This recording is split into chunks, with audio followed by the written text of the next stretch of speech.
Olá, bom dia. Estamos aqui hoje de novo para conversar sobre continuar nossa série sobre a linguagem escrita, esse momento que vivemos.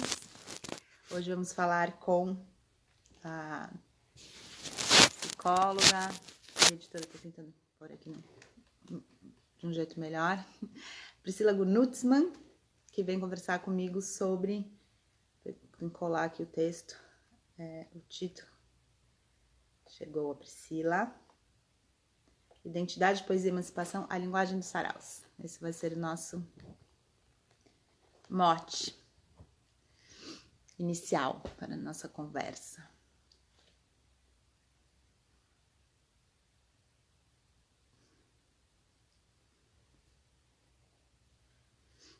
Esperando a Priscila pedir para entrar.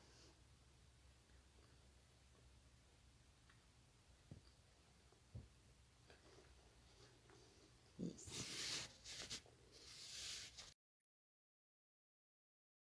Oi, Mari.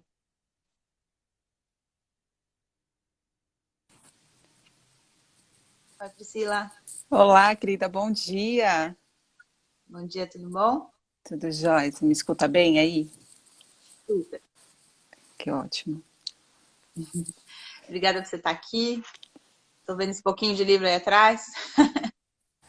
Eu vim fazer aqui na editora porque a minha casa tem muito gato, muito barulho de gato, né? E aí os livros são silenciosos, pelo menos ali fechadinhos, né? Mas são Até abri-los, né? até abri-los. Alguns, né? São poucos, né?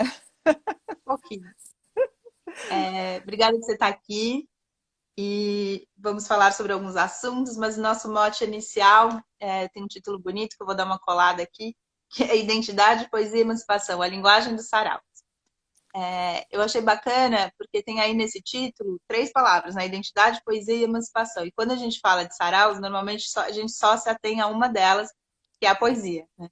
Então eu queria que você falasse um pouco melhor sobre essa questão de identidade e emancipação, o que isso exatamente tem a ver com saraus. Claro que de uma maneira iniciante, Claro. inicial, não iniciante, para a gente seguir conversando, né? Mas por que você quis pôr no título essas duas palavras que, a princípio, a gente não associa a questão dos saraus? Né? Paula, quero agradecer muito primeiro, né, pelo convite. Tem sido uma série de lives muito especiais aqui, tenho acompanhado. Então, estou muito lisonjeada mesmo, muito feliz de participar. Que os seus temas são incríveis e você também uma pessoa incrível. Eu gosto de falar pessoa, acho sempre mais legal, né, do que profissional e tal. E talentosíssima. Então, estou muito feliz de estar aqui com Obrigada. você mesmo. É, sobre o porquê, né, que eu fui pesquisar saraus, eu sempre gostei de literatura, de ler, sempre tive essa paixão. E eu fui fazer o mestrado em um núcleo específico da PUC, que é um núcleo de identidade, de pesquisa de identidade, coordenado até então pelo CIAMPA, que foi, na verdade, quem criou essa teoria. Ele não gosta que fale assim, mas a gente chama de uma teoria de identidade aqui. E ele trata o tema exatamente utilizando a questão da emancipação, né? Então, ele vai dizer que é um sintagma, né? Então, são três palavras que vão compor esse sintagma, que é identidade, metamorfose e emancipação. Então, são os três elementos básicos de estudo dentro desse núcleo, né? Então, o que é a Eu vou nossa só te identidade? interromper um minuto para você explicar um pouco o que é um sintagma, assim, rapidinho, só, né? Para a gente Sim. saber melhor. Então, assim, ele vai juntar esses três elementos num sintagma pensando aí na questão gramatical, né? Que um não pode viver sem o outro, embora não exista vamos dizer assim, uma, uma hierarquia deles, não necessariamente é identidade, metamorfose e emancipação, mas que eles precisam estar unidos. Nem sempre a minha identidade ela passa por emancipação. Vou dizer um pouco melhor o que é isso mais para frente, porque o que é essa emancipação, né? Então nem sempre a gente vai ter uma identidade emancipada, vamos dizer assim. mas vão ser sempre três elementos que vão caminhar juntos. Então, uma teoria bastante complexa, pensando nisso, que é essa questão do sintagma desta união desses três elementos, mas que vai possibilitar a gente entender como se dá a mudança, a metamorfose da identidade de uma pessoa, né? Metamorfose no sentido de mudança mesmo, de troca. Então, sei lá, eu sou a Priscila psicóloga, a Priscila professora, agora, recentemente, estou assumindo um novo papel, editora, que é a Priscila editora. Então, assim, essas metamorfoses, para que caminho elas nos levam? É para um caminho emancipatório, um caminho de encontrar a si mesmo, né? De sair dessa lógica muitas vezes perversa, e perversa assim do capitalismo. A gente consegue ter uma possibilidade de reflexão, de fazer aquilo que a gente realmente gosta de fazer e mostrar realmente quem a gente é, né? Ou como se dá esse processo? Ou a gente está só obedecendo uma lógica de mercado, uma lógica de uma identidade que ele vai chamar de pressuposta, né? Daquilo que esperam da gente, daquilo que você precisa ser assim ou fazer isso para ter sucesso na vida ou para ganhar coisas, né? Então, é bem delicado, não significa que sempre que eu tenho uma mudança ela é emancipatória, da mesma forma que não significa também que ficar em uma determinada situação é emancipatório. Então a gente precisa verificar na nossa história de vida, ou na história de vida de quem a gente pesquisa, o como se dão essas mudanças e o quanto elas têm esse sentido emancipatório, né? A gente tem falado muito mais em sentido, porque a gente vive numa sociedade que acaba dificultando a gente conseguir essa emancipação, né? A gente tem uma lógica de mercado muito forte, né? Então, isso acaba sendo muito complicado numa mudança identitária. Mas aí, a gente sempre vai ter mudança. Desculpa. Pode falar. E aí, com tudo isso em mente, quer dizer, você foi pensar nisso em relação aos saraus, né? Primeiro porque essa escolha de com essa teoria ir para os saraus, né? E o que você encontrou ali que vai ao encontro, não de encontro, vai ao encontro dessas questões que você estava estudando? Então, eu queria muito entender o papel da arte. A minha questão era assim, o quanto a arte, que eu acho que é uma questão de muita gente, né? O quanto a arte é emancipatória. A arte é emancipatória, né? O que a arte possibilita para a gente de transgressor? Então eu sou a Priscila que trabalha como professora e não consegue nenhuma transgressão identitária nesse papel, vamos chamar assim. Mas a arte pode me possibilitar isso em um outro papel social? Acho que é legal até falar um pouquinho sobre o que é identidade. Acho que vou voltar um pouquinho e aí depois eu entro nessa questão do sarau, né? A identidade, a partir do ponto de vista dessa teoria do Ciampa, ela é formada por diversos papéis sociais. Então, a Priscila professora, a Priscila psicóloga, a Priscila casada com o Eduardo, a Priscila filha da Sônia e do Valdir, né? Então são vários papéis sociais que vão formar essa nossa identidade. Então esse é um primeiro ponto, isso é papel social. Filha, professora, psicóloga, né? Dentro disso existem o que ele vai chamar de personagens, então ele vai emprestar aí algumas coisas até dessa dinâmica teatral, né? Então, como é que eu interpreto o papel de psicóloga? Eu sou uma psicóloga como? Como é a personagem? A personagem é como eu represento esse papel, né? Então, eu posso ser uma psicóloga legal, eu posso ser uma psicóloga chata, uma psicóloga séria, uma psicóloga junguiana, uma psicóloga psicanalista e junguiana, enfim. Existem variações aí dentro. Eu posso ser uma psicóloga, né? E posso ser uma filha rebelde, uma filha... Tá? Então são personagens. Então isso é interessante. Eu acho bem bonito, porque o Ciampa fala que a gente está sempre representando a si mesmo diante do outro, né? Que é essa coisa das máscaras sociais, né?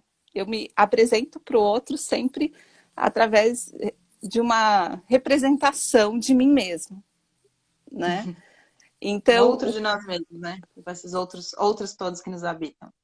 exato. E aí é interessante pensar que eu vou depender sempre do outro, né? Então eu dependo sempre, para eu ser a Priscila filha, eu tenho que ter a mãe. Para eu ser a Priscila professora, eu tenho que ter o aluno, né? Não existe eu sem o outro, né? A gente tem uma questão social muito forte e eu queria muito entender, então, né, o como a arte possibilitaria mudanças, transformações, metamorfoses identitárias que tivessem um sentido emancipatório, de reflexão, um sentido que possibilitasse as pessoas criarem novas formas de existir, que não ficassem obedecendo a uma lógica, né? E aí eu acabei conhecendo os saraus de periferia. Na época, o sarau do Binho estava sendo fechado, assim, eu estava terminando o mestrado e o sarau do Binho estava sendo fechado e estava Priscila, com vou só bastante fazer mídia. uma Fala. pergunta que a Mariana fez, se você é junguiana. Não, não sou junguiana. Eu tenho a minha abordagem da psicanálise. Mas esse estudo, ele é um estudo totalmente social, da psicologia social, né? Então, esse estudo é um estudo para pensar lógica social mesmo, né? Então, história social, antropologia. Então, a gente conversa aqui com outras áreas, mas eu não sou junguiana. Tá. Então, você está falando que você, quando foi para o mestrado, o Sarau do Binho estava sendo fechado, e aí isso gerou muita mídia. Isso, Acho que eu lembro, que ano foi esse, mais ou menos? foi em 2012, porque foi em 2012 que eu Perguntar ano é terminei. sacanagem, né? Perguntar ano é sacanagem. Não, Mais ou menos. não, mas eu terminei Tá. o mestrado em 2012, deve ter sido 2012, Eu porque eu também, entrei na sequência. Ah, é? também foi 2012. Eu entrei Eu na terminei sequência mais. no doutorado. Uhum. Então, por isso que é tão pesado que é difícil a gente esquecer esses anos, assim, né? Ah, E aí eu fiquei muito intrigada, fui na casa da minha tia, e minha tia falou assim: ah, você gosta de poesia, essas coisas, você precisa conhecer o Binho. O Binho do Sarau do Binho, ela é meu amigo. Como assim, né? Então minha tia tinha uma relação com o Sarau do Binho, conhecia já o Binho, a Suzy, e eu falei, gente, que incrível, né? E montei um projeto, entrei no doutorado, e já a fim de saber, assim, então, como a arte possibilita, né? E como esses espaços, que eu chamo de espaço de existência, eles possibilitam essas transgressões identitárias, permitem que as pessoas mudem os seus papéis sociais, mudem as suas identidades, né? Tanto através de uma reflexão, quanto também através da própria mudança mesmo de papel, assim. Eu lembro que eu achava isso muito interessante, assim, o quanto eu comecei a frequentar e ler sobre o sarau e ir até lá, e eu comecei a achar tão legal, assim, uma das minhas entrevistadas na tese, eu entrevisto 5 pessoas, Suzy, Pinho, entrevisto também a Tula Pilar, o Pedro Lucas e o Djalma. Né? Então, são 5 histórias de vida para entender em que momento a gente pode perceber alguns fragmentos emancipatórios desse sintagma, né? Identidade, metamorfose e emancipação, dessa pequena. A gente fala que é impossível se emancipar, então a gente vai ter alguns fragmentos, algumas possibilidades aí de encontrar quem a gente realmente é e de transgredir essa lógica, né, tão perversa. E a Mas história da Tula. antes disso, um pouquinho, fala um pouquinho mais sobre o sarau, né? O sarau do Binho, dá para você resumir um pouquinho a história, como é que ele estava sendo fechado, não foi? Ah, é Como que verdade, foi surgiu? você a E contar, foi, né? acho que, uma época. Mas tô aqui para isso, tô aqui para isso. Foi uma época em que, né, os saraus foram surgindo. Eu lembro de ter ido em alguns também, e era impressionante quando você chega lá e via a potência, a força que aquilo tem na vida das pessoas no local e acaba tendo na nossa também, né, Priscila? De certa Sim. maneira, só de olhar aquilo acontecendo. Queria que você falasse, resumisse um pouquinho a história e esse momento que foi de muita efervescência, de uma chegada que hoje é normal, né? As pessoas falam do saraus, da periferia e tal, mas foi uma grande novidade, né, para a cidade, para a vida de todo mundo. Sim, o Sarau do Binho, ele é um dos saraus mais antigos da cidade, e ele começa em 96 com a Noite da Vela. O Binho e a Suzy tinham um bar e próximo a uma universidade no Campo Limpo, e sei lá, de segunda-feira eles não tinham tanto público, e aí o Binho colocava para tocar o que ele chama dos bolachões, né, que são os discos.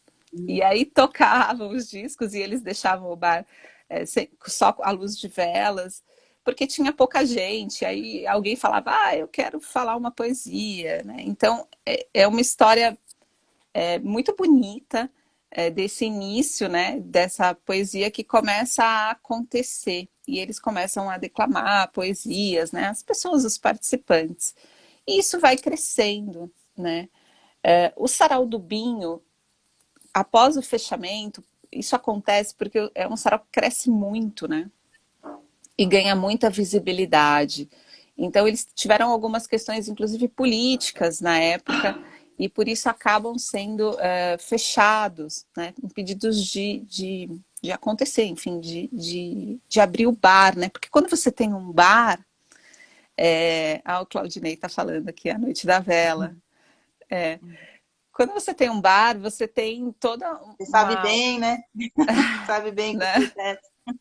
Quando você tem um bar, você tem toda uma Uhum. legislação, enfim. E aí eles fecham o bar, né? Não fecha o sarau, mas fecha o bar onde acontece o sarau. Isso por causa do tamanho que ele tomou. É isso, ele começa em 96 e vai tomando um Então, vulto muito grande, né, na cidade, enfim, vai ficando cada vez maior, e aí eles acabam fechando em 2012 um pouco por conta disso, é mais ou menos isso? então há uma perseguição política na época, né? Mas isso, enfim, depois eles conseguem resolver. Então há uma série de solicitações políticas mesmo. Era a época de eleições, né? Quando começa o fechamento. E isso acontece, acaba acontecendo o fechamento, e aí as pessoas pensam, poxa, e agora, né? Onde é que vai, como é que vai ficar?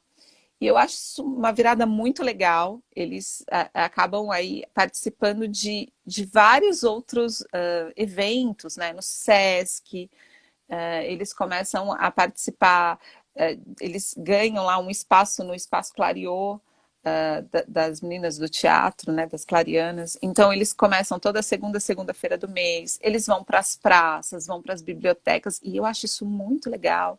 O quanto o espaço, e não desmerecendo o espaço de bar, porque eu acho que isso é bom, enfim, eu tenho um bar, né, com o Edu. Não faria sentido. Não faria sentido nenhum.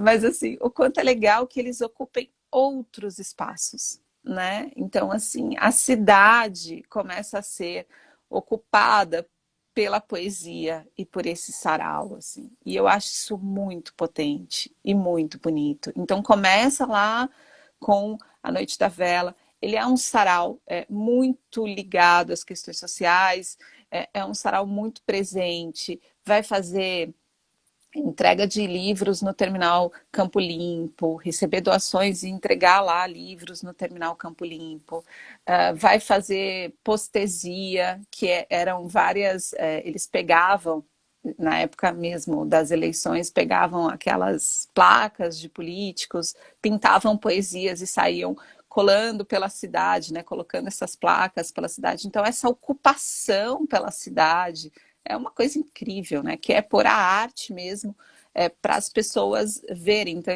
eu lembro muito da frase do Bin, assim, a pessoa está num ônibus lá e aí olha e vê lá, aqui já se viu, né? Então, a poesia do próprio Binho, assim, então, e do Binho e de todo mundo que quisesse participar. O Binho sempre foi muito aberto, né? Então, Paula, quer aqui? Vamos, faz, pinta, escreve, vamos sair junto para colocar isso pela cidade. Então, realmente é uma Uhum. ocupação poética da própria cidade, assim, do espaço. Uhum.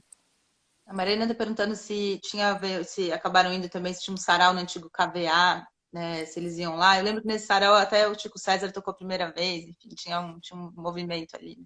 Eu não sei dizer, não sei dizer, não sei a relação. Pode ser, porque, olha, é um sarau de muita, tá muito, ocupa muitos espaços, né? E aí, como é que foi sua chegada ali? Como é que isso bateu em você com essa vontade de pesquisar essas questões emancipatórias? Como é que você, a hora que olhou aquilo ali, como é que bateu? Como é que foi? Então, primeiro que eles são incríveis, né? Eu acho assim, claro, foi o sarau que eu pesquisei. Eu também fui em outros saraus, um sarau que comecei a frequentar muito também, era dos mesquiteiros, do Rodrigo Siríaco, uma pessoa que eu gosto muito e que tem um sarau incrível também com crianças e adolescentes. Para quem quiser aí, acho que também vale super a pena conhecer. É, que acontecia perto da minha casa, eu morava na Zona Leste, na época, na Penha, e o Rodrigo fazia o sarau lá, então também era um sarau que eu frequentava. Mas quando você vai num sarau desse, você é totalmente impactado, flechado, assim, né? Eles são muito potentes. A poesia é algo incrível, a linguagem é incrível. Essa questão da poesia oral, né? Então, de falar a poesia, de declamar. Então, vem a poesia, vem o corpo. Eu lembro a primeira vez que eu fui, eu saí de lá assim, e falei, gente, que coisa incrível, que lugar incrível que a gente está vendo aqui, que eles estão criando, assim, né? Porque é isso, é uma força, é uma potência criada nesses espaços, assim, e criada por eles, né? Então, o Sarau do Binho, ele é um coletivo, é mesmo, assim. São muitas pessoas participando desse núcleo duro, né? Núcleo duro do sarau, assim.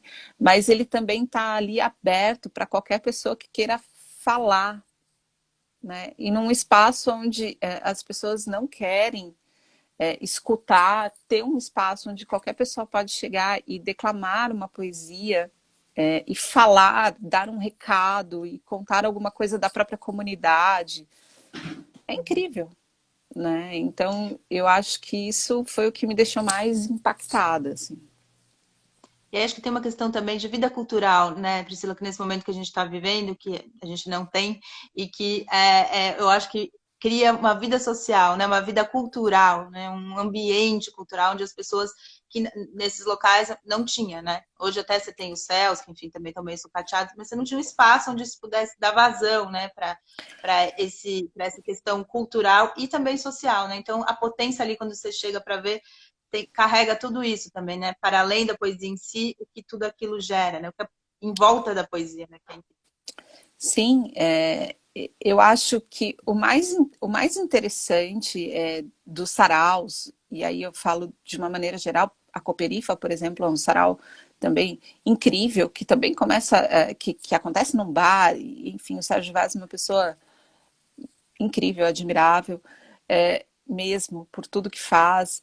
Eu acho que quando a gente pensa no sarau nesses espaços, o legal é que as pessoas podem falar, né, também ali, mostrar a arte que já acontece nesses espaços. É como se a gente tivesse só uma organização, né, que não é uma organização, é ter um espaço mesmo, um espaço de existência diferente, um espaço onde você pode assumir um novo papel social, você pode ir lá para falar, você pode ir lá para ouvir, que é tão bacana também.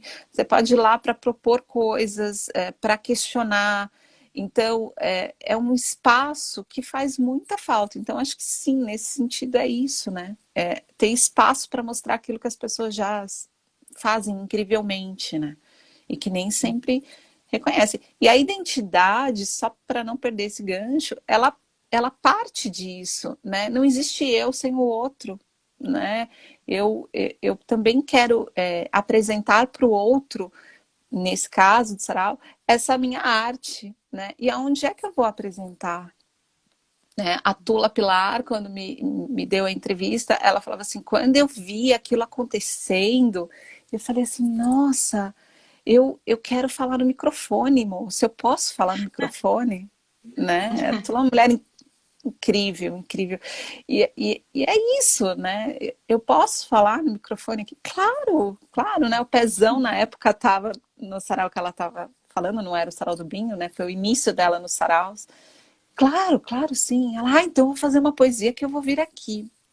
E a Tula sai de uma identidade pressuposta de empregada doméstica para uma identidade de poeta. Né? A Tula vive de poesia, faleceu já, mas vive de poesia. Então, é muito legal, não tem problema nenhum em ter uma atividade profissional ligada aí a fazeres domésticos, né? Não tem problema ser empregada doméstica, apesar do termo ser péssimo, mas não é isso que a gente vai discutir aqui. Mas eu acho que você poder escolher o que você quer, né? A Tula sempre disse que ela não ia ser, né? Não, eu não vou ser uma empregada doméstica. Então ela encontra um espaço onde ela tem reconhecimento. A gente não consegue assumir um novo papel se a gente não tiver reconhecimento social. Então, ter um espaço que possibilita uma nova existência, possibilita que a gente consiga sim assumir novos papéis, né? É extremamente importante ter esse espaço. O Rodrigo Camargo falou aqui que quando ele foi na Cooperifa era incrível, é inesquecível. Foi lá que eu fui também a primeira vez, trabalhava ali no projeto social e aquilo nunca inesquecível. É uma energia, é um negócio, né, que você tem ali que não dá para explicar sem ir para ver, né? A Isilda tá falando, a Isilda Bichara tá falando oi, o Ah, Marcos, queridos, o Wagner, todo mundo aqui dando um oi pra gente. E aí, eu queria queridos. então que você falasse como é que você chegou, porque acho que a grande questão aí para quem não é da área e tal, para os trabalhos acadêmicos, ainda mais no doutorado, é o recorte, né, Priscila? Principalmente em humanas, é o recorte. E quando você chega num universo pulsante desse, com várias proposições entre psicologia, literatura, enfim, questões sociais, já é um universo gigante. Você recortar para esses 5 personagens, eu imagino que tenha sido aí a maior parte, talvez uma das grandes questões da sua tese, né? Como é que você chegou e por que você acabou ficando com esses 5 personagens? O que tinha? Claro, o Binho, né, que é o fundador, mas esses outros, né? E o que você tem para dizer um pouco dessas trajetórias impactadas por esse sarau? Você falou aí da questão do sarau, né? Que só indo para saber, e eu concordo plenamente com você. E um dos desafios, uma pessoa que estava na minha banca, que foi a Érica, que é uma pesquisadora de saraus, é uma pesquisadora lá do Sarau da Cooperifa, uma mulher maravilhosa. Assim, ela falou para mim, Priscila, conta para as pessoas, tá faltando aqui na tua tese contar para as pessoas como é um sarau. E eu fiquei assim, falei, gente, como é que eu vou contar como é esse sarau incrível e potente, né? Foi um dos desafios. Mas sim, definir Deixa um eu pouco esse. só colocar, já que eu acho que pode ter a ver, o Marcos Lizardo, eu acho que pode colocar junto com a sua resposta, esses saraus se firmaram como uma resistência da cultura, de uma existência, acontecimento apesar do Estado, né? E o Wagner Sim, falou que temos saraus maravilhosos em São Paulo, da Corrente, Casa Amarela, São Miguel Paulista, Cooperifa do Sérgio Vaz, enfim, tem aí uma infinidade, você teve que fazer um recorte, né? infinidade. Então, acho que essa Sim, questão também do Estado, de não ser iniciativas estatais, é uma coisa importante também de ressaltar. sim, Vamos lá. sim. É, e aí, assim, eu para escolher essas 5 pessoas não foi fácil. A gente sempre tem uma coisa muito complicada no doutorado que é prazo. É, É, mas só o Cian, 4 anos, passa rapidinho. Mesmo assim é pouco. mas o Ciampa falava assim para mim que prazo é a melhor coisa que existe porque faz a gente terminar, né? Não sei se é a melhor, né? Porque eu também gostaria. Abandonar. Acho que eu gostaria de ficar pesquisando sarau por bastante tempo, mas é, eu acabei entrevistando, então, o Binho, por ser realmente quem leva o nome, né, do sarau, porque era o bar do Binho, e aí virou o sarau do Binho.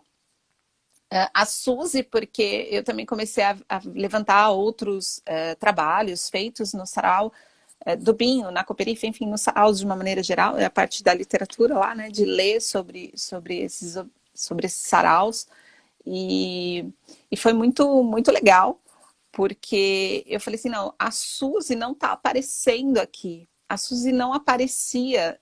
E a Suzy, gente, sem a Suzy, eu acho que o sarau não aconteceria, né? Existem outras figuras importantes que eu não entrevistei. A irmã do Binho, por exemplo, Ai, como é o nome dela agora? Só vou lembrar o sobrenome, que é Padial, que é o sobrenome dele. Daqui a pouco eu lembro. Mas assim, sem a Suzy, né? A gente costuma dizer que o Binho sonha e a Suzy dá um jeito de viabilizar, né? Então ela É tem a essa mulher coisa, dele, né? é A a mulher mulher dele. dele. E ela sempre viabilizando isso tudo, né? Então, quando eles fazem, por exemplo, uma viagem para a Feira do Livro na Argentina, ela fala que o Binho falou assim para ela, já pensou a gente levar todo mundo?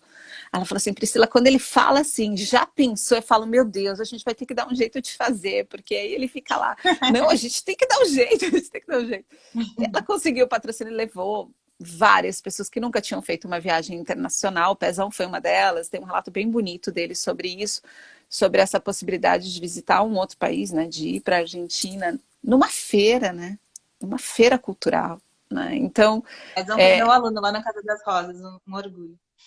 ele é um querido. E Imagina. aí, toda essa questão, assim, de como que a gente viabiliza esses sonhos e esses projetos, né? Claro, eles são casados e eu acho muito bonito que eu queria muito que ela aparecesse em uma pesquisa, porque até então eu não via a Suzy aparecendo como pessoa entrevistada, né? Ela aparecia como uma figura e a gente sabe da importância, mas ela não aparecia como entrevistada. Então, por isso que eu quis muito incluir a Suzy nesse meu trabalho.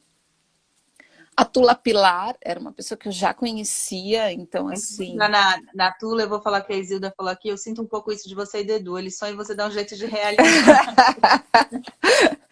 Ah, mas ele também, viu, Isilda? Edu Boa. é, olha, incrível. Eu falo, amor, que energia é essa? E ele, não tenho mais energia. Eu falo, poxa, se Imagina tivesse, se então. tiver. Se tivesse, então. É, o... Aí eu tinha a A Tula Tula. Pilar, que já era Uhum. uma pessoa que conhecia, enfim, que a gente conhecia.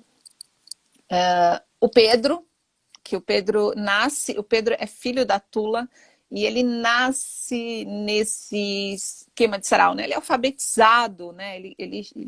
Ela começa a frequentar os saraus, ele tem uns 6 anos, então ele começa a ser alfabetizado aí nesse período onde o sarau tá, onde ela está frequentando o sarau. Então eu costumo dizer que ele nasce no sarau, né? Então queria muito entender como era essa dinâmica. E além do Pedro, a Suzy me contou muito a história do Djalma. Djalma, um nordestino, que vem para São Paulo e que começa a frequentar o sarau depois de aposentado. E o Djalma não conhecia. Djalma fui conhecer na entrevista. Né? E aí eu falei, poxa, legal também, porque eu vou pegar alguém que se aposentou e que de repente encontra aí uma possibilidade de identidade de poeta, né? Ele que sempre trabalhou aqui em São Paulo. Ah, esqueci a profissão, vou lembrar daqui a pouco. Mas enfim, ele consegue um novo modo de existência, esqueci completamente. Ah, tudo O nome. bem. Metalúrgico, metalúrgico, lembrei. Ele que Nossa, sempre são duas coisas trabalha que a com gente não associa, né? Metalurgia com a poesia, né? Quase não é uma coisa, uma profissão tão dura, né? Acho que são bacanas. Sim.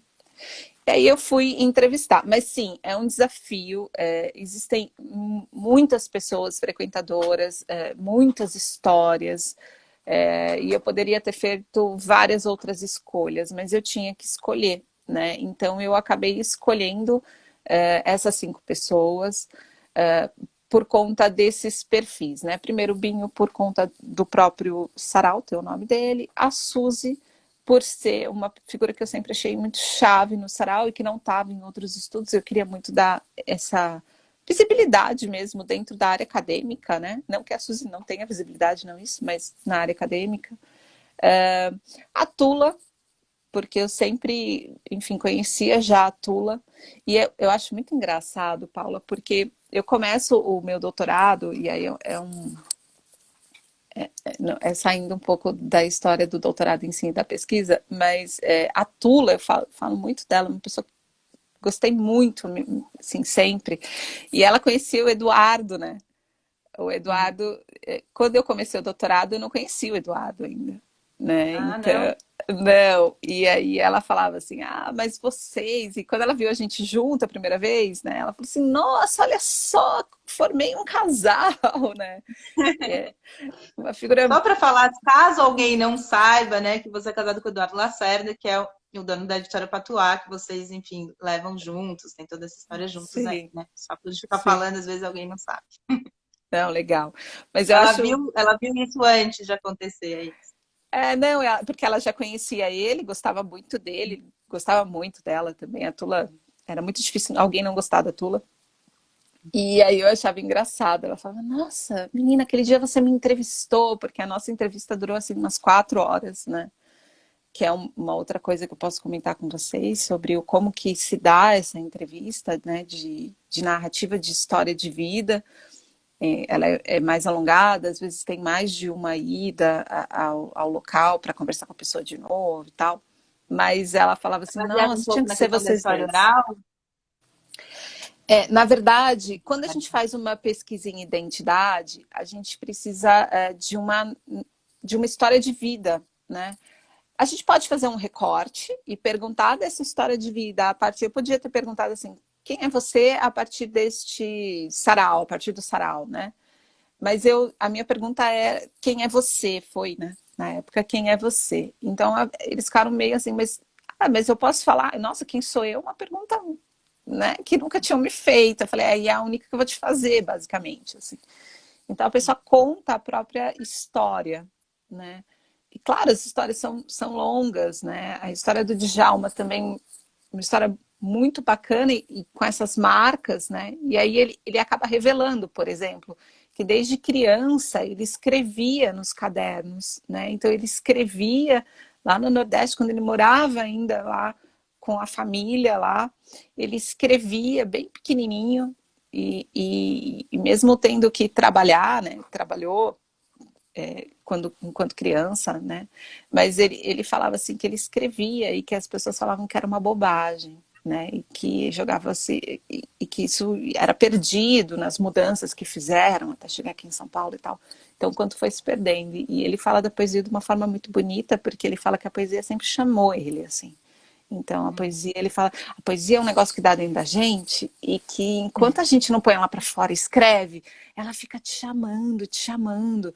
Aí ele fala assim, eu tenho poesia que está lá na minha gaveta há muito tempo e aí de repente ela me chama e eu vou lá e eu acho ela, né? E aí a mulher dele estava junto, a Isilda falou assim para mim, e ele tem um monte de poesia, viu? Não sei como ele acha, mas ele acha, né? Mas eu achava muito bonito essa coisa, assim, né? Desde criança. Então, essa questão de ver a história de vida dessas pessoas possibilita que eu conheça um pouco também essas paixões antigas, aquilo que é negado para uma identidade pressuposta, né? Ah, não, você é um metalúrgico, você não vai poder escrever, né? O seu modo de existir precisa ser esse. Tudo que é o que a gente chama nessa teoria de pressuposto, né? Então, Tula Pilar, filha de empregada doméstica, tem que ser empregada doméstica, né? Então, assim, tudo aquilo que é tido como pressuposto, como aquele lugar que é o lugar que é nosso socialmente, mas que não é nosso, né? É uma determinação daquilo que a gente deve ser, que não faz o menor sentido. Então, eu consigo observar através dessas entrevistas, o quanto essas pessoas vão tendo mudanças identitárias e o quanto elas vão, de repente, assumindo personagens transgressoras que podem levar a novos papéis sociais, né? Então, é muito legal porque eu consigo observar mais detalhadamente, mais de perto, o que essas pessoas estão aí, vamos dizer, conseguindo transformar em si, né? Para transformar no mundo. O Wagner está dizendo que lembra a minha história do senhor José Severino Pessoa, que já publicou livros depois de aposentado no Sarau Casa Amarela, em São Paulo. Acho que são muitas histórias que são impactadas também por outros saraus, né? Eu acho que você pegou algumas coisas bem representativas, né? A poesia do inconsciente falou, só vem na cabeça a Aninha, a Cora Coralina. Enfim, todo mundo tendo insights aqui com essa história. Aí eles tinham um pouco de noção, assim, quer dizer, eles conseguiam colocar em palavras a forma como o sarau impactou, porque uma coisa, como você falou, muito lindo isso que o Djalma, né, falou para você sobre essa questão da poesia, né? Para quem escreve poesia, é isso, né? É uma coisa que Uhum. fica, uma agonia que dá, né? Que você precisa escrever.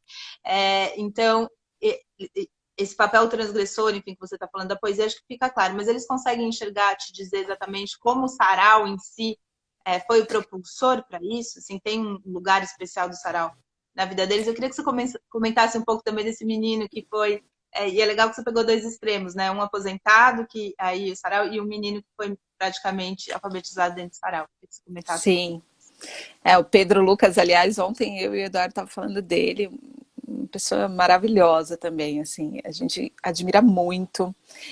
Acho que a minha maior dificuldade em fazer essa pesquisa é essa paixão que eu tenho pelo sarau e pelas pessoas, e que às vezes na academia é muito questionada, né? Muito assim, nossa, mas que paixão é essa, né? Você precisa sair tanto dessa paixão, e vamos falar aqui das questões teóricas, né? Minha tese ficou bem O Nelson grandona, acho porque Rodrigues eu fala que queria sem muito paixão. dar conta. O Nelson Rodrigues fala que sem paixão você não toma nem um chicabon. Pois é, nem um chicabom, é verdade. Mas, enfim, vou comentar aqui. Olha só, a partir dessa conversa, eu pude ver tanto pessoas com identidades e com forças incríveis, subjetivas e próprias, subjetivas e objetivas, mas próprias, internas, que eu acho que eu não podia renegar em nenhum momento na minha tese, né? Que é também a história dessas pessoas e o quanto elas conseguem se transformar, né? E algumas vezes é uma transformação que a gente vai chamar nessa teoria de mesmice, né? Então eu só obedeço porque a gente não pode dizer mais que a metamorfose é transgressão sempre, porque não, né? Se a gente observar, aí o mundo vive dizendo mude, mude, mude, mude, compre outra coisa agora, Venha para o mundo de mude. Marlboro. Aí agora não mais, né? Mude, mude, mude, também num sentido de manter as coisas como elas estão, né? Então, mudar não necessariamente é passar por um processo de metamorfose, sim, mas de sentido emancipatório, né? Você pode estar obedecendo ali uma lógica bastante perversa. Mas eu achava bem interessante, assim, colocar o quanto essas. Eu já estava entrevistando pessoas que tinham ali uma força. Algumas por conta dessa inquietude da própria arte, que é isso que você falou, né? Então, do Djalma, essa inquietude que é característica da própria arte. E aí eu consegui observar que tudo isso foi levando essas pessoas, de alguma forma, para esse espaço. E que sem esse espaço, é bem provável que essas pessoas não tivessem assumido esses novos papéis sociais. Porque é esse espaço do sarau que possibilita esse reconhecimento, né? Que possibilita ser agora também ouvido enquanto poeta, como por exemplo o Djalma. O Djalma conhece o Sarau do Binho na Praça do Campo Limpo, né? E ele falou para mim na entrevista, ele falou assim, quando eu vi aquilo acontecendo, porque é aquilo, gente, é isso, um sarau isso, é aquilo, a gente não consegue nem Aquela dar coisa. nome, né? É bom que tenham dado, porque eu não saberia nem dar um nome, mas assim, aquilo tudo acontecendo, eu fui até lá e falei, gente, que coisa incrível, olha só, e se as pessoas estão falando aqui, e qualquer pessoa pode falar, e eu com aquelas poesias todas lá na minha casa, me chamando, né? E eu já aposentado. E aí eu falei, pronto, eu posso, né? Então, o espaço do sarau é muito importante, é crucial para que isso possa realmente ser incorporado a essa identidade. A Tula, quando ela fala, eu queria muito ir lá falar naquele microfone, e a Tula, não sei se vocês conhecem a Tula Pilar, para quem não conhece, acho que vale a pena pesquisar. A Tula faleceu ano passado, e enfim. Mas ela tem uma trajetória maravilhosa com a arte, faz também aí além da poesia, né, para além da poesia, também em cena. Então, eu acho que é muito valioso conhecer o trabalho da Tula Pilar. E ela falava assim, nossa, gente, a Tula Pilar, ela sai de uma situação de empregada doméstica, ela me contando, assim, lembro claramente dela me dizendo assim, que ela um dia falou bom dia, ela estava como empregada doméstica aqui em São Paulo, numa das mansões em São Paulo, e falou assim, bom dia, né? Chegou uma pessoa na casa, falei bom dia, e falaram para mim depois assim, não, você não fala, né? Você não fala nem bom dia, nem boa tarde. Se falarem com você, você responde. Você não deve falar, né? Então a Tula ficava, às vezes, num cômodo dessas mansões, ela falava sempre, ela já estava tudo limpo, já tinha limpado aquilo no dia anterior e no outro, eu não limpava num dia e ficava lá escrevendo as poesias. E quando era pega, as pessoas rasgavam a poesia, jogavam no chão. Então Caramba. a gente passa por uma situação, ela passa por uma história de vida muito, muito perversa, né? De dizer assim, o seu lugar é um lugar de quem só ouve, não fala, de que aquilo que você produz é inútil, não deve nunca. Aí Vira à colocou tona, aqui a né? história. É, que você não deve, aquilo que você produz não é útil, não é bom. Né? Ah, mas foi você mesmo que escreveu? Como assim? Você escreveu? Você copiou de alguém. Rasgar e jogar fora e falar, jogar no chão, falar, vem limpar. Então, assim, ela sai desse papel para um papel de autonomia, para um papel de viver da poesia e de ter a poesia dela.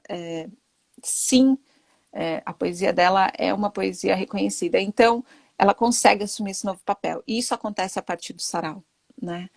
Quando a gente pensa aí na história do Pedro Lucas, o Pedro é um artista incrível, tem uma ligação com as raízes africanas, tem uma outra relação com o mundo, tem uma outra visão sobre o que é o mundo, sobre as suas buscas, e tudo isso vem desse contato com o sarau, com a arte, né, com a possibilidade de inventar e criar, né, porque acho que a gente começa aí de repente na invenção da arte, mas de repente a gente está realmente criando, fazendo acontecer uma nova forma de existir, né? E hoje ele e a Dandara, falo dos dois porque eles moram juntos, né? Vivem da arte mesmo aí, na ausência não, né?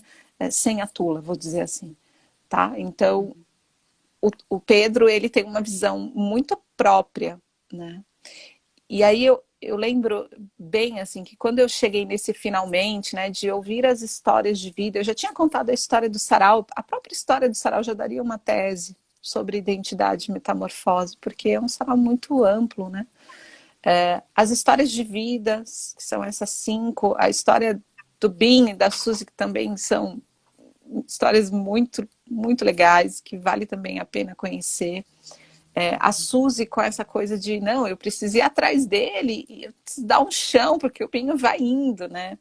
E aí eu achava muito interessante, porque aí dentro da própria entrevista ela falou assim, mas eu também, né, tô indo, né, também vou voando com ele nessa direção, né? Também tô, de alguma forma, ligada aí com a arte, né, com essa questão artística. E esse menino que foi praticamente alfabetizado dentro do sarau, como é para ele essa vivência? Deve ser completamente diferente, né? Assim, talvez até uma visão de mundo já que já nasce de outro, digamos, com outro paradigma, né? Queria que você falasse só um pouquinho sobre o que você pensa dessa história de vida relacionada a O, esse espaço. o Pedro Lucas, ele consegue, ele tem uma identidade, claro, como todo mundo, que está em metamorfose, está em mudança, mas ele sempre tem uma coisa que a gente fala, utiliza um teórico de Frankfurt, que chama Habermas, que fala de um eu reflexivo, de um eu reflexivo, e ele tem esse eu reflexivo já, assim, desse eu que vai sempre refletir. A vivência dele é completamente diferente da vivência dos demais, assim, né? Para ele aquilo é o mínimo que se deve ter, né? É o mínimo. E é isso, né, gente? É o mínimo. que as pessoas devem ter.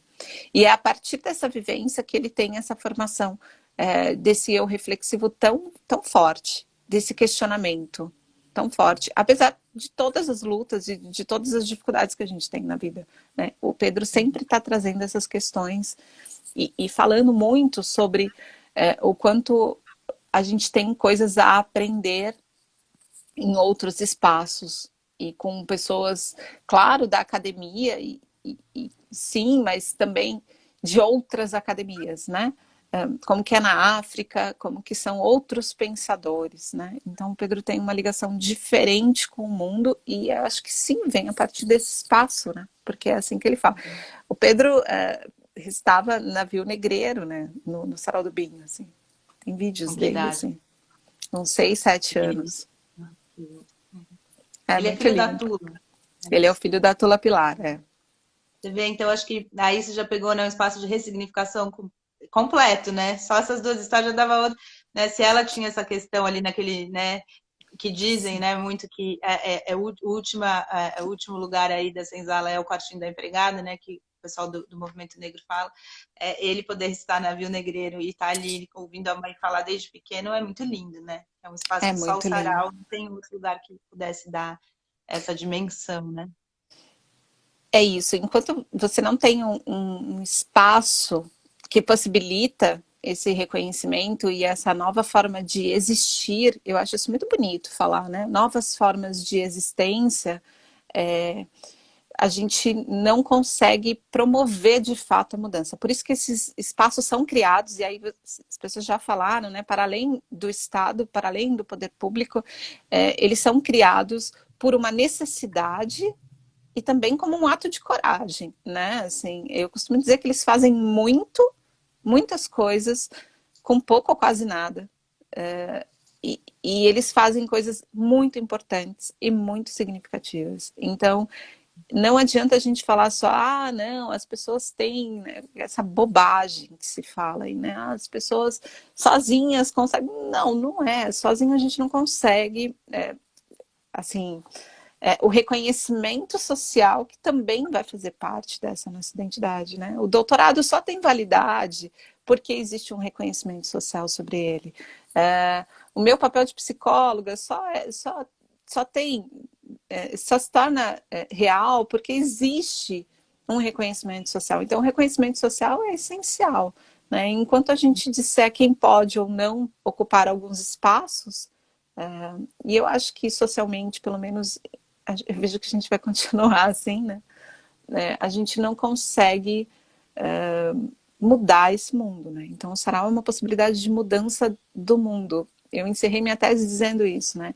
Que o sarau é essa possibilidade utópica, real, né? Assim, claro, gente, sarau tem problema, claro, as pessoas do sarau têm problemas, algumas pessoas ficam decepcionadas com o sarau, porque vão lá, frequentam, acho que vão virar, sei lá, superstar e não viram, né? Enfim, tem um monte de coisas também que acontecem dentro do sarau. Mas essa potência, eu acho que ela não pode nunca ficar, ser questionada, né? A potência deles é enorme. O Wagner falou que o sarau é uma resistência, né? Ele também contou que ele já organizou saraus, enfim, e que isso para ele também foi muito importante, né? Muito Aqui é a legal. nossa hora mais rápida do Oeste. A gente tem Nossa, muito digamos, uns rápido. 6 minutinhos, né?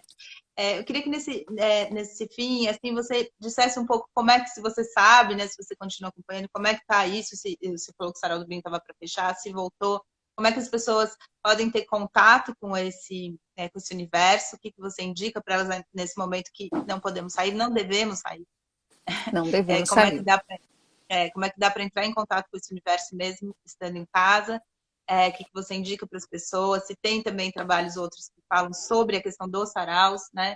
Que você indica, apesar de falar para você indicar coisa de poesia sacanagem.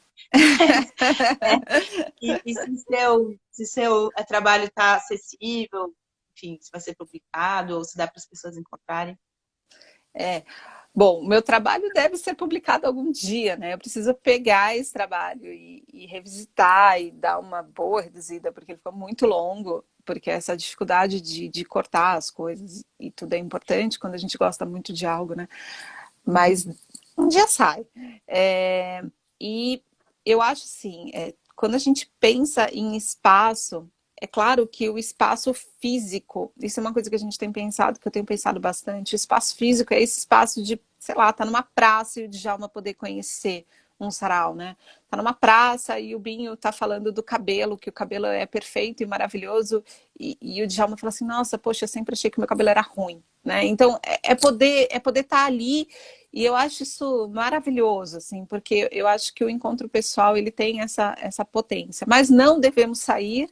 Então, o que os saraus têm feito, e o sarau do Binho tem feito, são, enfim, um sarau virtual. Então, isso tem acontecido, basta seguir lá a página deles, eles partiram para a plataforma digital, que eu acho que é uma possibilidade, não com tanta potência quanto era, ou quanto é quando é presencialmente, porque é isso, Será quando voltar, né? presencialmente vai ser quando voltar, né? Hoje a gente não pode, mas essa questão digital aí que está acontecendo. Então, acho que vale muito a pena seguir para observar aí também as pessoas que fazem parte desse sarau, conhecer um pouco a poesia dessas pessoas, que é muito forte, muito potente.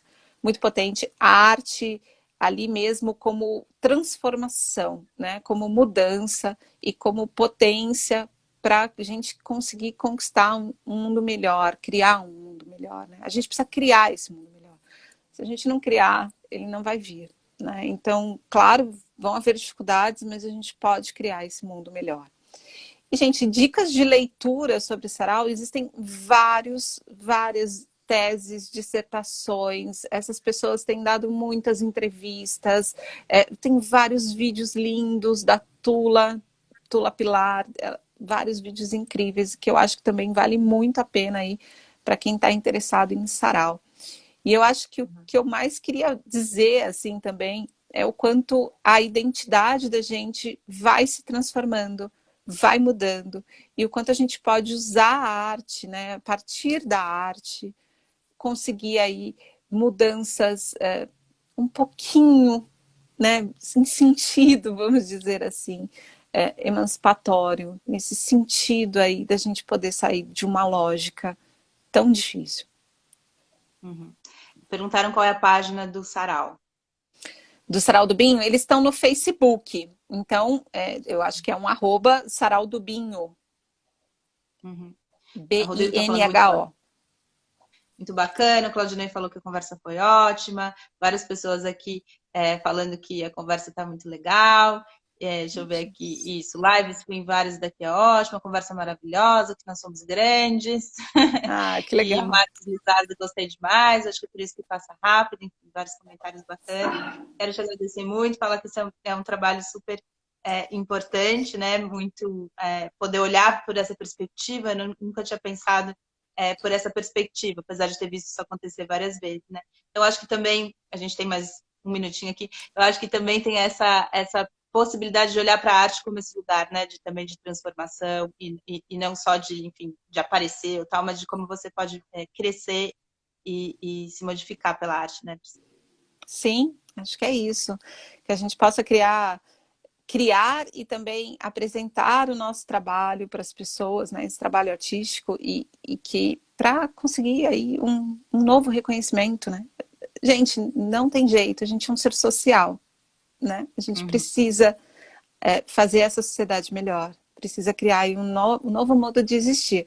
Eu terminei minha tese, inclusive, dizendo uma frase que eu ouvi no Sarau do Binho, que a gente falava muito de resistir, né? E para mim, a minha tese ia ter um capítulo só sobre resistência.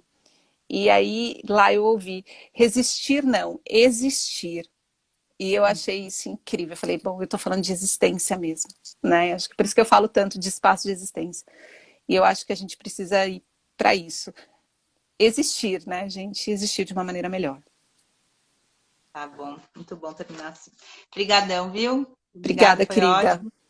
Obrigada a Obrigada todo mesmo pelo convite. Imagina que agradeço a presença. Obrigada a todo mundo que veio. A Isilda falou que foi ótimo, a Silvana está aplaudindo, a Mari está dizendo que foi emocionante. Então foi Beijo, bem legal, acho que gente. eu gostei Obrigada. também. Obrigada a todo mundo que veio, obrigada a você. Amanhã eu estou aqui às 11 da manhã para continuar nossas conversas sobre linguagem. Tchau, Tchau. tchau.